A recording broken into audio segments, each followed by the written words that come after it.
Hey, what's going on, guys? Today here on Fix It Rick, I'm going to show you how to install a solar hot water heater where we have cold water being completely exposed to the sun, and as the water is being circulated, it's coming back as very hot water. So in this video, I'm going to show you exactly how you can build your own solar hot water system, whether it's for your RV or for your house even.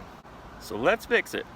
What we're going to do is not touch the mousetrap, and we are going to completely bypass the water heater itself because we're going to have 40 feet of copper up there, and that will give us plenty of hot water that I think we're going to need. But with the copper pipes hooked directly up to the sinks and the shower, I have hot water instantly. So what we need to do is we need to close off the cold water valve right down here and turn that clockwise. This is where your hot water would normally come out through the tank, and we need to close that one by turning it clockwise so it bypasses the hot water tank. And because we're cutting the pipe under the sink, we also need to turn this one clockwise to shut off the water. So the first thing that we did was we took out the drawer, laid it to the side. Now in order for me to get this section off right here, I had to force it off, and I'm just going to put some adhesive on there, and then it's just going to be fine. Before we go any further, we need to make sure that the hot water is got no pressure in it whatsoever, so when we cut the pipe, it's not going to come gushing out. So what we're going to do right now is we're going to take the red pipe right here and we're going to cut it, and then we're going to insert two 90-degree shark bite elbows. And once I got it in there, it'll make sense to you. It'll be a lot easier to explain. Okay, now that we've got this all exposed, what you want to do is you want to find the red hot water conduit, and we are going to cut it. Then we're going to add these two 90-degree elbows. Whenever you're doing work like this, you want to be careful. You're not going to be cutting into any electrical lines, so you just want to be very careful as you do this.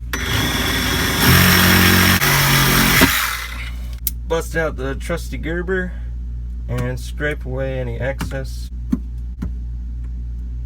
We're going to take our first elbow and push it until you feel a cut. There you go. Take your second elbow and then slip that one in as well. You want to be sure that it goes in all the way and you can feel it just bite it. That's why they're called shark bites. What we're basically doing is we're taking the source of the hot water, sending it to the roof through the copper pipe so that it gets heated up. It will get extremely hot from the sun, and then it will come right back down to this pipe where it will go to both sinks and the shower. Okay, so here we have our vent cap, and what we're gonna do is we're gonna put two holes right over here, and we're gonna run our pipe all alongside here and then come back, and that's what the second hole is for. So the water coming in gets heated up by the sun, comes back, goes down into the hot water connection. Now it may be a little difficult for you, but I can see that there's this line going right across here. That's your electrical line, so you need to be very careful where you're putting this. I know that we have a space on this side and this side, so we can go straight down alongside it. But here we go.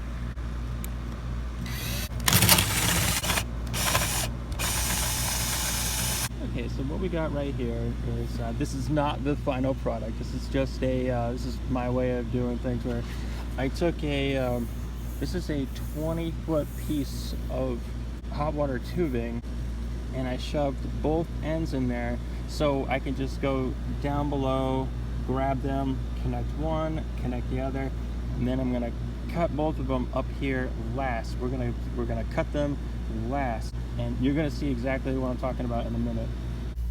Okay, so now you see that we have both ends right here ready to be connected. We have water that's going to be cold water going up on top of the roof, passing through all the copper piping. It's going to get heated up intensely by the sun. It's going to get very hot water, and then it's going to come back down into here, where hot water is going to come out of both of our sinks and in the shower. Now, because we still have plenty of room down below, I'm going to cut it up. I'm going to cut it up nice and high and put on the connectors and then shove the rest down below.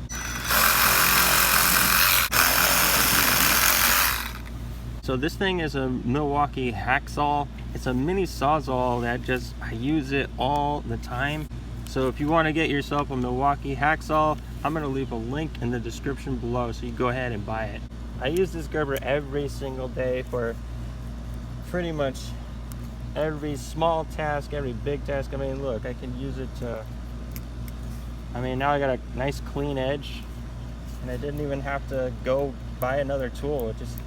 I use this thing every single day. So now we've got our SharkBite 1/2 inch elbows, 90 degrees, and we're gonna slip them right on top, and then the copper is gonna go right alongside the one. And here's the other one. So it's really as simple as taking it and then pressing. Again, we're gonna press this down until we feel a nice, good, solid connection. I always try to pull, and you wanna be absolute certain that it's not gonna come off. We'll do that to the other side. Yeah. There we go.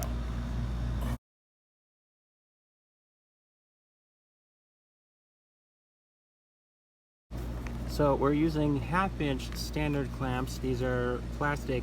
You can just simply slip it right over the copper piping, and then I'm using some basic Phillips head screws to screw into the roof. Now this is a skin that's covering some plywood, so when you screw into this, it's actually biting into the plywood. And it's actually funny, I met someone who's never used a drill before and they didn't know how to use this thing, and it's really quite simple. This little switch right here either goes, it'll drill into the wood, or it will, you press the other side and it will pull the screw out. It's like people who have never seen snow before. It's like they do exist. Or people who have never seen Star Wars. Or people who have never had pizza. We gotta pray for those people. Now when you're screwing these in, you want to be very cautious. You don't want to go all the way down to the, you don't want to overdo it. You want to put it in just so it's nice and snug. And you can see how I spaced mine out. I went close to the connections. I put one in the middle, and then I put them close to the end. That way when I'm driving, it's not like banging around. All right, so the last thing that we're gonna do is we're gonna put some tar right around the edges right here, so when it rains, it's not gonna leak and then cause this wood to get all rotten. And we're gonna put them, and we're also gonna put some on every single screw and all around it. That way it doesn't, water doesn't get in and it doesn't rot this whole thing right out. This is Leak Stopper, and let me tell you, this has saved my butt. I had a leak coming in from another problem, and it really works out really, really nice. Now it may not be the most attractive thing, but when you have a leaky roof, I tell you what, you don't really care.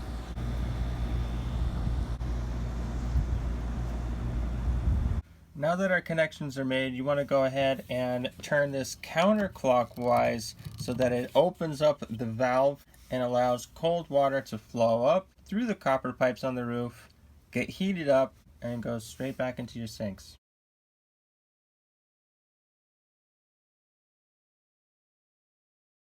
So our solar hot water system has now been exposed to the sun for about 5 minutes, and I'm going to show you the difference between how much heat is actually being generated with it. So here's my hand. It's at 94, 93 degrees. Now it will take about 10 seconds before you actually feel the hot water. Okay, so there it is. And we got 95 degrees, 96 degrees, 97 degrees. That this water really is hot. I mean, it's not hot, but it's comfortably hot. So I could take a shower in this and it would be just perfect. All right, so that's how you make your own solar hot water system using nothing but copper pipe and SharkBite tubing. All in all, the pieces together, you're looking at like 110 to 120 bucks to install your own hot water system. But the great thing is that you're using the power of the sun. You're not using any propane. You're not using any electricity to heat up your hot water. You're just using the sun. If you wanted more hot water, you can simply add more copper up there, and then it will It will take a beating. It will definitely take a beating for years to come. Thanks again for tuning in to Fix It Rick. I hope this video really helped you out. Please hit the like button, subscribe, and leave a comment below if you plan on doing this for your RV or even your house. And always remember that Jesus Christ is the one who loves you, and only He can solve your biggest problems.